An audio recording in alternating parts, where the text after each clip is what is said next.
তো আমার নাম রিয়া সিংহ।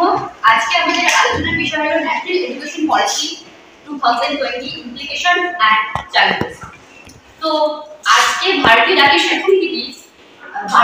শিক্ষানীতি বাস্তবায়ন করতে গিয়ে আমাদেরকে কি কি সমস্যার সম্মুখীন হতে হয়েছে এবং যে চ্যালেঞ্জগুলো সেই সম্বন্ধে আমরা জানবো। তবে সেগুলো সম্বন্ধে বিস্তারিত জানার আগে আমরা আগে সংক্ষেপে জেনে নেব জাতীয় শিক্ষানীতি কি। তো জাতীয় শিক্ষানীতি হলো এমন একটি ভারতীয় শিক্ষা ব্যবস্থার এমন একটি শিক্ষানীতি যেটি 2020 সালে ভারতীয় কেন্দ্রীয় মন্ত্রিসভার দ্বারা 29শে জুলাই এই তারিখে ঘোষিত হয়েছিল।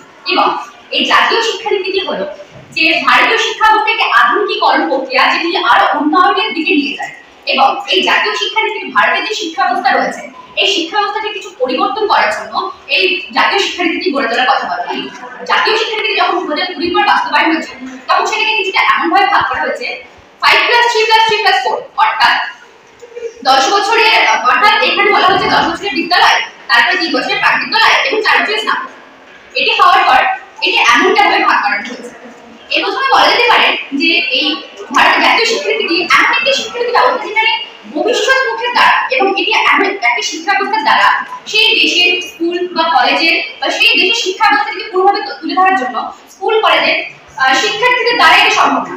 যেমন একটি শিক্ষা ব্যবস্থার মাধ্যমে মানুষের অর্থনৈতিক সামগ্রিক দিকটি আমরা জানতে পারবো। অনেক দেশ রয়েছে যারা তাদের শিক্ষা ব্যবস্থাটিকে দাঁড়ানোর জন্য বিভিন্ন পদক্ষেপ বা সিদ্ধান্ত গ্রহণ করে থাকে এবং সেগুলো গ্রহণ করার পর তারা সেটি কার্যকর করে।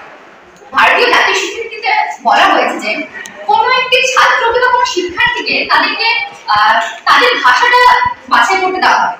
এবার এটাও বলা হয়েছে যে কোনো একটি পড়ার বিষয় যদি ইংরেজি ভাষায় থাকে তাহলে তাকে সেটা ইংরেজিতেই করতে হবে, তারা তাদের আঞ্চলিক ভাষাকে সেখানে প্রয়োগ করতে পারে। এবার এই ভারতের যে জাতীয় শিক্ষানীতি ব্যবস্থাটি রয়েছে এই শিক্ষানীতি ব্যবস্থাটি সফল বাস্তবায়ন ঘটেছিল 2021 সালে হিমাচল প্রদেশে। এই শিক্ষানীতিটি বাস্তবায়ন করার সময় কিছু ত্রুটি জটিলতা লক্ষ্য করা যায়।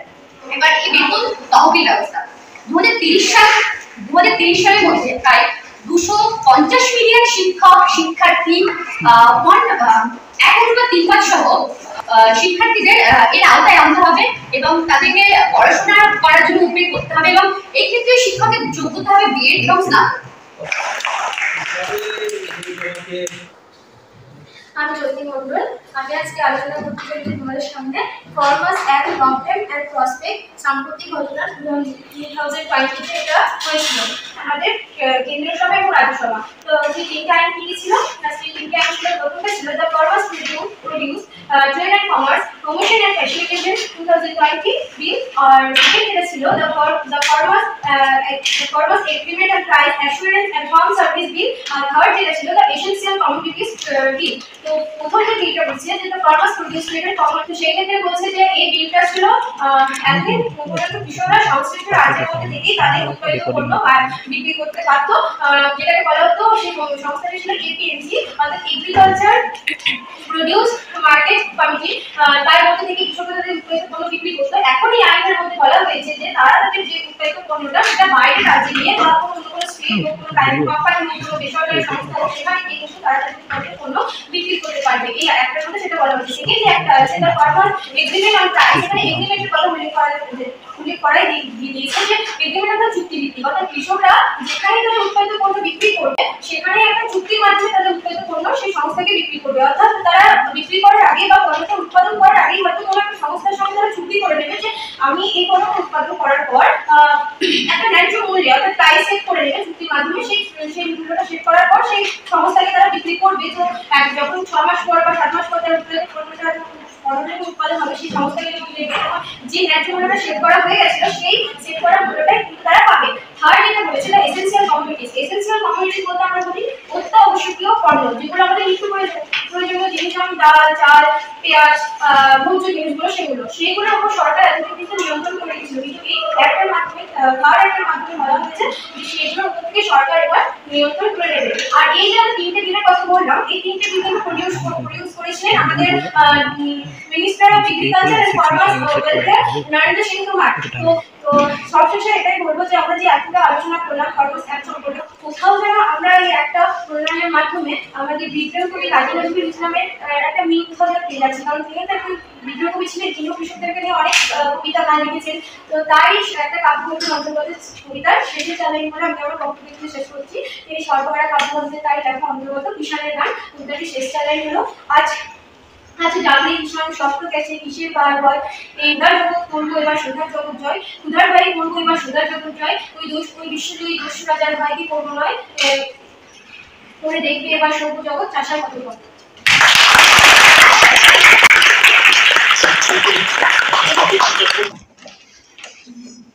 গুড মর্নিং সবাইকে। গুড মর্নিং স্যার, আমার নাম তুলিদা। তো আজকে আমার আলোচনার বিষয় হলো বামাবধিনী পত্রিকা ও ঊনবিংশ শতকের বাংলায় নারীকণ্ঠের উত্থান, এই গুরুত্বপূর্ণ ও প্রাসঙ্গিক বিষয়। তো বামাবধিনী পত্রিকা সম্পর্কে জানতে হলে প্রথমে আমাদেরকে জানতে হবে যে ঊনবিংশ শতাব্দীর বাংলায় নারী সমাজ কেমন ছিল। তো ঊনবিংশ শতাব্দীর বাংলায় সমাজে নারীরা ছিল একেবারে গৃহবন্দী, তাদের শিক্ষা ছিল একেবারে অপ্রতুল, তাদের মত প্রকাশের কোনো স্বাধীনতা বা সুযোগ ছিল না, এবং নারী কণ্ঠ প্রায় অশুদ্ধই থেকে গিয়েছিল। এই সময় শুরু হয় ঊনবিংশ শতাব্দীর বাংলায় নবজাগরণ, যার মূল এবং অন্যতম লক্ষ্য ছিল নারী শিক্ষা এবং নারী মুক্তি। এর সঙ্গে জড়িয়ে ছিলেন রাজা রামমোহন রায়, ঈশ্বরচন্দ্র বিদ্যাসাগর, কেশবচন্দ্র সেন প্রমুখ ব্যক্তিত্ব। তো এই নবচেতনার জোয়ারে 1863 সালে কেশবচন্দ্র সেনের উদ্যোগে এবং ঈশ্বরচন্দ্র বিদ্যাসাগরের প্রেরণায় প্রকাশিত হলো বামাবধিনী পত্রিকা। বামাবধিনী ছিল এমন একটি পত্রিকা যা সমাজের নারীদের জ্ঞান চর্চা এবং আত্মমর্যাদায় উদ্বুদ্ধ করত। বামাবধিনী পত্রিকার মাধ্যমে নারীরা প্রথমবারের মতো সমাজে মত প্রকাশ করার একটি অবকাশ পেল, এবং এই বামাবধিনী পত্রিকায় শুধু যে নারী শিক্ষার প্রচার করা হতো তা কিন্তু নয়, বরং এখানে নারী স্বাস্থ্য নিয়ে আলোচনা করা হতো, তারপর বাল্য বিবাহ প্রতিরোধ এবং বিধবাদের পুনর্বিবাহ প্রভৃতি সম্পর্কে গুরুত্ব নিয়ে আলোচনা করা হতো। বামাবধিনী পত্রিকার মাধ্যমে নারীরা তাদের লেখালেখির একটি নিজস্ব ক্ষেত্র তৈরি করেছিল। এখানে এই কণ্ঠই আমরা দেখতে পাই কাদম্বিনী গাঙ্গুলি, স্বর্ণকুমারী দেবী প্রমুখ নারীদের মধ্যে, যে এই পথ কিন্তু একদিনে গড়ে ওঠেনি, এর পিছনে ছিল অদৃশ্য সংগ্রাম এবং অগণিত কলমের লড়াই। তো সবশেষে আমি একটাই কথা বলবো যে একটি কলম, একটি কণ্ঠ, একটি পত্রিকা পুরো সমাজ বদলে দিতে পারে। বামাবধিনী ছিল তার জ্বলন্ত প্রমাণ। সকলকে ধন্যবাদ। জয় হোক নারী শক্তি, জয় হোক জয়। গুড মর্নিং এভরিওয়ান, আমি আনন্দিতা। আজ আমরা আলোচনা করব ইরান ইসরায়েলের কনফ্লিক্ট। সাধারণত কনফ্লিক্ট কেন হয় সেটা আমাদের আগে জানতে হবে। নিজেদের কিছু সার্ভাইভালের উপর প্রশ্ন আসতে পারে, বা নিজেদের অস্তিত্বের উপর সংকট আসতে পারে, কিংবা আমাদের অন্যের আধিপত্য থেকে যাতে আমরা নিজেকে সরিয়ে রাখতে পারি তার জন্য আমরা কনফ্লিক্ট করে থাকি। ঠিক যেমন আন্তর্জাতিক ব্যবস্থায় এই রিসেন্ট খবর যে ইরান ও ইসরায়েলের যে কনফ্লিক্ট, সেটার মধ্যে এটা লক্ষ্য করা যায় যে ইসরায়েল মনে করছিল যে ইরান আমাদের উপর আধিপত্য বিস্তার করতে পারে, কারণ তাদের উপর মিলিটারি কার্যকলাপের পরিমাণ অতিরিক্ত বৃদ্ধি করছিল। এবার সাধারণত আমরা তাহলে বুঝতে পারি যে আন্তর্জাতিক ব্যবস্থায় যে স্টেটের অ্যাক্টর যারা আছে এবং মানুষের যে চরিত্র তাদের সঙ্গে ম্যাচ করা যায়, সেটা সর্বপ্রথম বলে যে আইআরএ সবথেকে গুরুত্বপূর্ণ একটা তত্ত্ব রিয়েলিজম। 1979 সালে ইরানে প্রথম ইসলামিক রেভলিউশন হয়েছিল, যেখানে বলা হচ্ছিল যে ইসলাম যখন ইরান যখন নতুনভাবে গঠন হচ্ছিল তখন বলা হচ্ছিল যে ইসরায়েলের বিরোধীচরণের মধ্যে দিয়ে তাদের ইরানের যে ধর্ম আছে মুসলিম ধর্ম সেটা পালন করা হবে। এবার এটা একটা প্রথম রিজন। দ্বিতীয়ত হচ্ছে ইরানে আছে শিয়া মুসলিম আর ইসরায়েলে আছে জিউস, সুতরাং তাদের মধ্যে একটা আলাদা একটা কনফ্লিক্ট লেগে রয়েছে। দ্বিতীয়ত হচ্ছে যে ইরান সবসময় ইসরায়েলের উপর ডমিনেট ক্রিয়েট করতে চায়, যে প্রক্সিসের মাধ্যমে যে বিরোধী গোষ্ঠীগুলো আছে যেমন হামাস, তারপরে হিজবুল্লাহ, তারপরে তোমার আসাদ সরকার একটা ইসরায়েলের সাথে সুসম্পর্ক করে এখানে একটা যুদ্ধ স্থাপনে যাওয়ার চেষ্টা করতে পারে।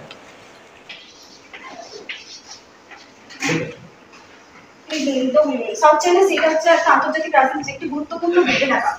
যতদিন যাচ্ছে দেখা যাচ্ছে ক্রমশ চীন এই সাউথ চাইনা সি এর উপর প্রভাব বিস্তার করছে। এবার কিভাবে প্রভাব বিস্তার করছে সেই নিয়ে প্রথমে বলতে গেলে বলা হয় আন্তর্জাতিক দিক থেকে আছে, সামরিক দিক থেকে আছে এবং কৌশলগত সব দিক থেকেই তারা প্রভাব বিস্তার করতে চাইছে। তো এবার কেন প্রভাব বিস্তার করতে চাইছে? তো এগুলো পূর্বে বলতে গেলে প্রথমে কোথায় 9-9 এটা হচ্ছে চীনের একটা ঐতিহাসিক দাবি। 80% সাউথ চাইনা সি এর 80% এলাকাকে তারা নিজেদের ঐতিহাসিক বলে দাবি করছে। সাউথ চায়নার দুটি নৌকারকে ভেঙে দেয় তাদের জলমহার দিয়ে, এবং সেই নিয়ে যত দিন যাচ্ছে তাদের সংঘর্ষটা বাড়তেই থাকছে।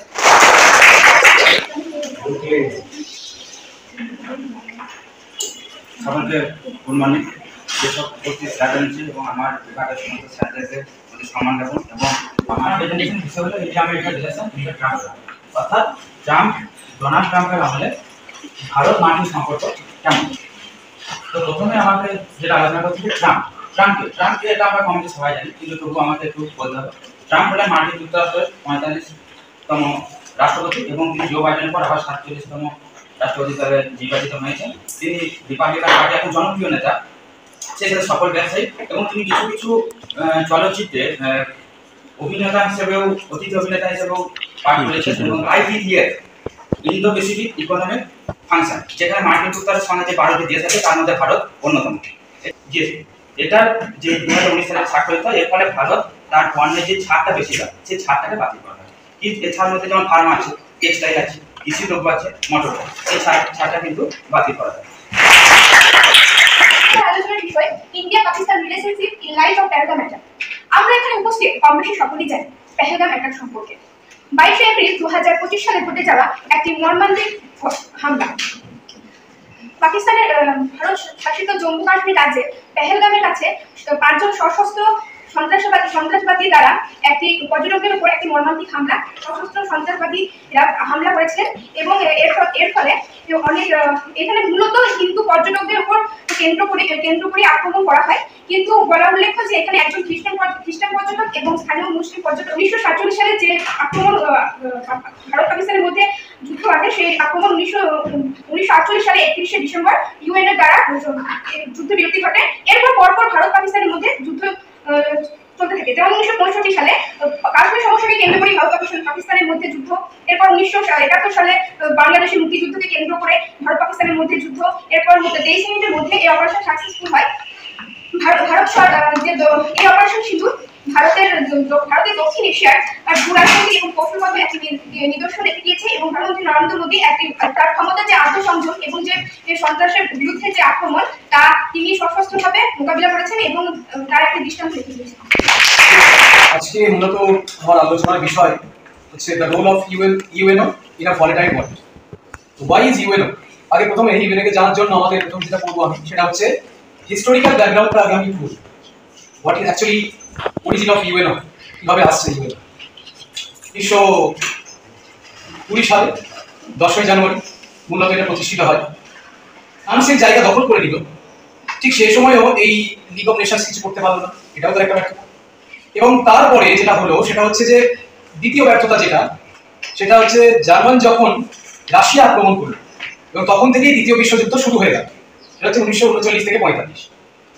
এটাও ছিল মূলত লিগ অফ নেশনসের একটা ব্যর্থতা, কিছু করতে পারলো না। এবং তারপরে যেটা হলো যে পরবর্তীকালে মানে দ্বিতীয় বিশ্বযুদ্ধ বোধহয় সম্ভবত শেষ হয়ে গেছে বা চলাকালীন একদম শেষের পর্যায়ে এরকম একটা সময় আর্থিক, সামাজিক এবং অর্থনৈতিক ক্ষেত্রে বিভিন্ন সমস্যা থাকলে এটা সেখানে উত্থাপন করা হয়। আচ্ছা, এবার আসছে দ্বিতীয়টা হচ্ছে the council of the security council. এবার দ্য সিকিউরিটি কাউন্সিলে মূলত সদস্য হচ্ছে 15টি।